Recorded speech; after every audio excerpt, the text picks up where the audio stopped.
Greetings YouTube, Captain Machine here, back for another video, and this is an update more than anything else, although I will entertain you as well by telling you some funny stories. I have several of them, so I'm trying to get those into shorts. Basically the short concept is going to stay, basically anything I do on the iPad or the iPhone, something that has zero editing, zero effort on my part, is a short, and that's going to be the end of it.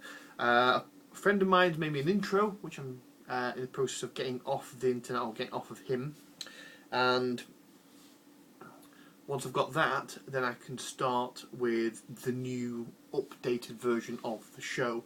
And I want it to be a show rather than just the occasional me appearing in front of the camera and talking to you guys.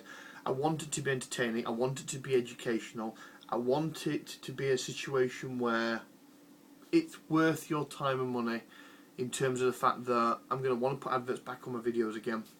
I don't expect to make any huge sums of money off the whole thing, but I suppose in the grand scheme of things you can really only aim higher, and that's why I'm going with that.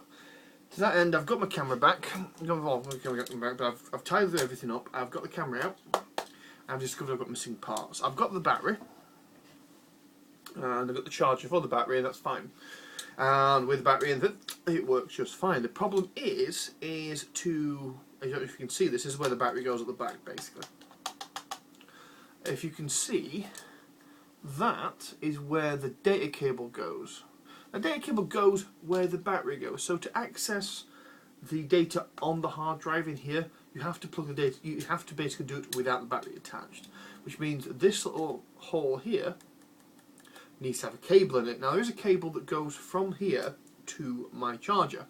That cable's gone missing. I've done a spring clean basically, and it's gone utterly missing. Thankfully they are reasonably cheap to find. I found one on eBay for £10, so I'm going to put a bid on that for Friday, which means hopefully I should have it by next week, and then I can properly start doing some work with that. So something to look forward to, but a little bit of a delay there, because there's some stuff I really want to talk about. As I mentioned before, I don't have it in arm's reach. I can't throw it. I can't show it you. I wanted to talk about books I've been reading. So I've read the Bastille Moore series, and I've also read the Night Lords trilogy, and I would like to talk about both of those. I've got some very nice things to say about those. Short version is I think you should read them. The long version is I'll give you reasons why I think you should read them. Also, I'm going to pretty much go through most of the books I have when it comes to Cthulhu, and talk about the ones that either you should be looking towards picking up if they're in print, or the ones you should be looking out for if they're on eBay, and other things like that. I want to talk about the Wealth game running at the moment, which I'm really enjoying. Short version is it's set about 200 AD in the British Isles. So it's pre-Dark Ages, but I'm using the Dark Age rule set because it's the easiest way to do it. And so far everyone's currently enjoying it. And I think that the story that is being told, or it's been working up to being told, is an interesting one if you know anything about the canon of Werewolf the Apocalypse, not Werewolf the Forsaken. More about that later, I suppose. So yeah, that's what's coming up. So thank you for waiting on patiently with me, guys. I'm going to try and do as many shorts as possible. So here's the amusing thing to make the video worth watching. 4 minutes in. Right. Okay. Basically, my grasp of the English language, if you haven't already figured out, is somewhere between struggling and incompetent. It's my first and only language, and when I was a child at school, I was put into advanced English. Not to say that I was good at English and therefore I deserved to be in the advanced class. No, the advanced English class was basically where the idiots went to, who couldn't spell properly and couldn't pronunciate properly, and that's where I ended up.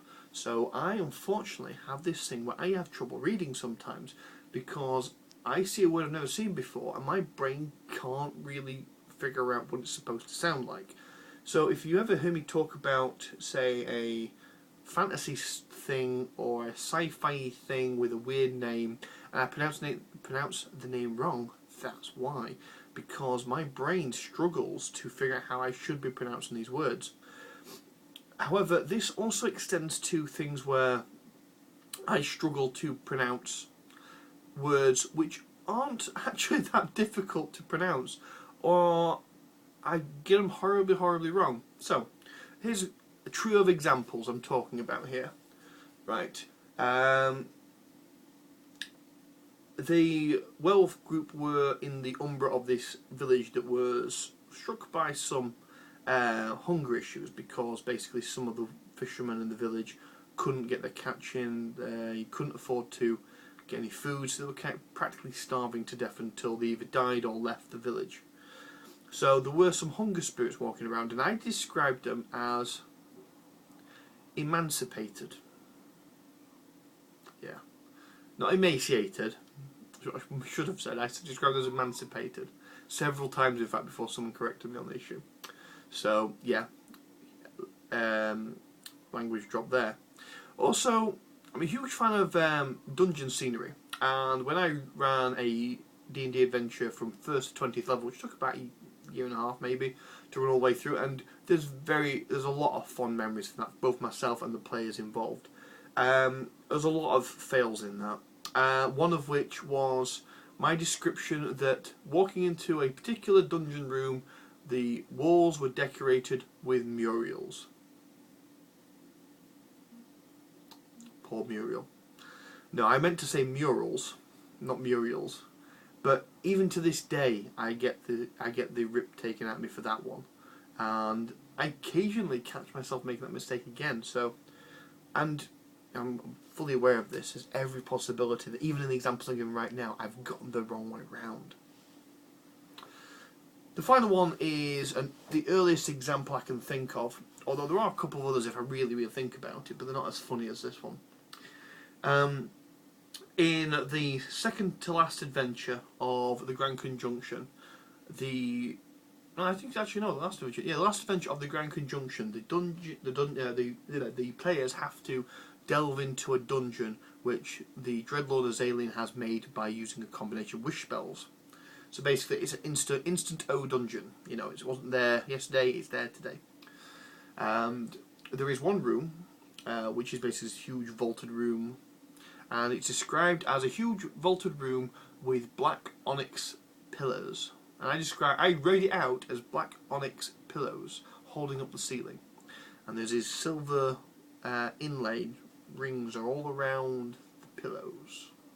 And he goes, my friend goes to me, so you see there's pillows holding up the ceiling. I went, yep, pillows are holding up the ceiling. He went, I'm struggling to visualise that. So yeah, the short version is, because I want it to be short, is I struggle with English language sometimes. So if I say stuff that sounds stupid because I'm mispronouncing it, that is why. So in that case, I truly, truly, truly am sorry. Thank you for your time, guys. Hopefully I should be back on the old video bandwagon next week. I'm going to do some filming before the parts show up, because I also want to get more of these bad boys as well, because these are going for about 10-15 quid on eBay, which are basically spare batteries. This one's probably seen better days. I don't think it holds the charge as well as it used to. And if I want to do any sort of outdoor filming, which I may have to do, I actually do want to do, in order to up the production values of what I'm doing, I'm going to need more of these than just one.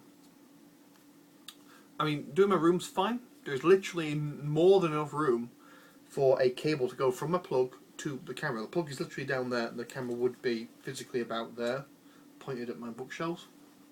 So there's more than enough room for me to have a cable set up so I can just have it statically posed with the power adapter in the back.